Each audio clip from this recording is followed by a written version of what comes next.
I stood there on my front porch with a calm smile on my face, while my son-in-law Michael smirked like he had already won the game. His parents had just arrived with a big moving truck, laughing and excited, ready to move all their stuff into my house like it was theirs. My daughter Ashley had married him 6 months ago, and from the beginning they acted like my beautiful suburban home in Ohio was their golden ticket. They never asked politely. They just assumed it was going to happen. Hey everyone, welcome to Behind Dad. If you love real stories about family betrayal, entitled people getting what they deserve, and a father protecting his daughter, then hit that subscribe button right now and turn on notifications. This one is going to keep you hooked till the very end. Michael stepped out of the car with that arrogant grin, waving at his mom and dad like they were walking into their new palace. His mother was already pointing at the garage, saying which side she wanted for her things. His father looked around like he owned the place. I didn't say a single word.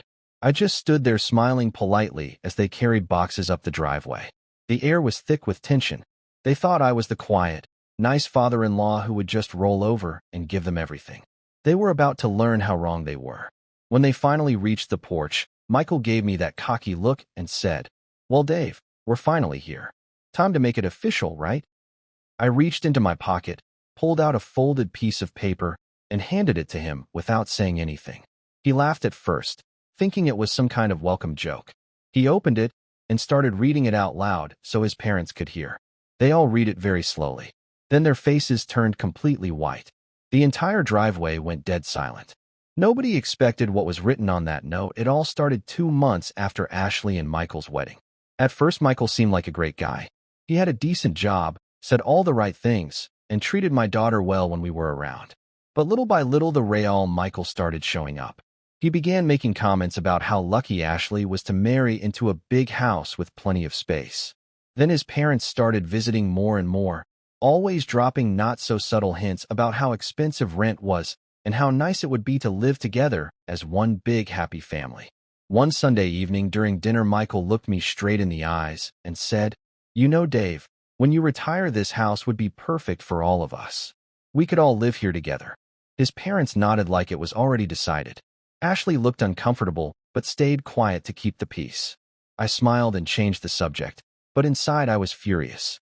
I had worked 35 hard years, sacrificed a lot, and built this home for my family, not to hand it over to entitled strangers who never earned it. That same night, I decided I had seen enough. The next morning, I quietly met with my lawyer and started making moves. I transferred the house into a trust for Ashley, updated the deed, and made everything legally airtight. While doing that, I also did some digging into Michael's background. What I found shocked me. He had been fired from his last 2 jobs for stealing money from the company. He wasn't making nearly the salary he bragged about. His parents weren't struggling either. They just wanted a free ride on my hard work. I kept everything completely hidden. I continued acting normal around them, even helped carry a few boxes when they asked. Ashley had no idea what was coming. She still believed her husband was the good man she married. But I knew the truth, and I waited patiently for the perfect moment to strike. When that moving truck finally pulled into my driveway that morning, I was more than ready. The note was short, clear, and straight to the point. It read, "This house is no longer in my name. I transferred it into Ashley's trust 2 months ago. You are not welcome here. Any attempt to move in or harass my family will result in immediate legal action and a police report for trespassing. The locks have already been changed." Michael looked up from the paper, his face turning bright red with shock and rage. "What the hell is this, Dave?" he shouted. His mother's hand flew up to cover her mouth. His father looked like he was about to pass out right there on the porch. I stayed completely calm and said, "You wanted to move in so badly. But this house was never yours, and it never will be. My daughter deserves a lot better than a man who only married her for a free home." Ashley heard the shouting and stepped outside. She looked confused at first, then read the note herself. Her eyes filled with tears as the reality hit her hard. Michael immediately tried to spin the story, calling me crazy and saying I was overreacting. His parents joined in, accusing me of being selfish and heartless. But I had printed copies of everything. Bank records, text messages between Michael and his parents openly planning how they would take over the house after the wedding, and proof of all his lies. Neighbors started coming out to watch the drama unfold. The moving truck sat there useless with its door wide open. Michael's famous smirk had completely vanished. Now he looked small, desperate and embarrassed. He tried begging, saying they had nowhere else to go. I told him that wasn't my problem anymore. They had 6 hours to load their stuff back up and leave my property. Ashley stood right beside me the whole time. For the first time in months, I saw real clarity returning to her eyes. The following days were emotional and difficult, but they were necessary. Ashley moved back home with me while she figured out her next steps.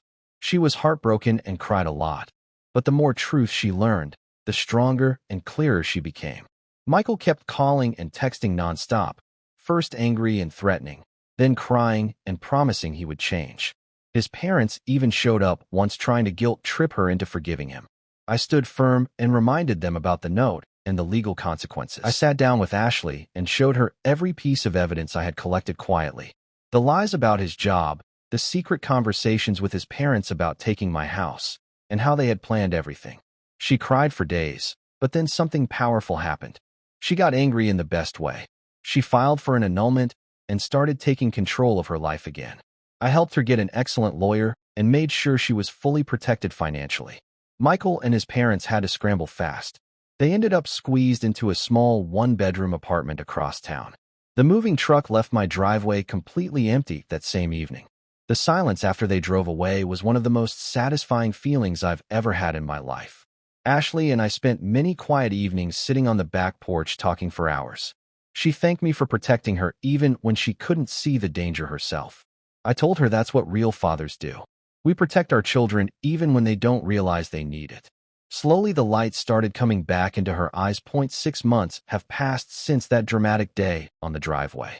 Ashley is doing really well now. She is happier, more confident, and finally free from Michael's control.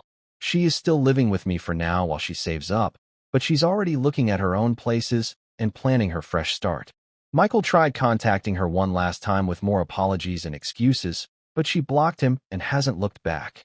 Last I heard, he and his parents are still struggling to pay rent in that tiny apartment. I don't regret a single thing I did that day. Sometimes being a good father means making the tough decisions that others are too scared to make. That simple note on the driveway changed everything, and I would do it all over again without hesitation. If you're a parent watching this story right now, never be afraid to stand up and protect your child from people who only want to use them. And if you've ever dealt with entitled in-laws or a toxic relationship, drop a comment below and tell me what happened. Share this video with any dad, daughter, or friend who needs to hear this message. Thank you so much for watching until the very end. I'm David, and this was my true story. If someone is trying to take advantage of your kindness or your family, stand up and protect what's yours. Stay strong out there. I'll see you in the next one.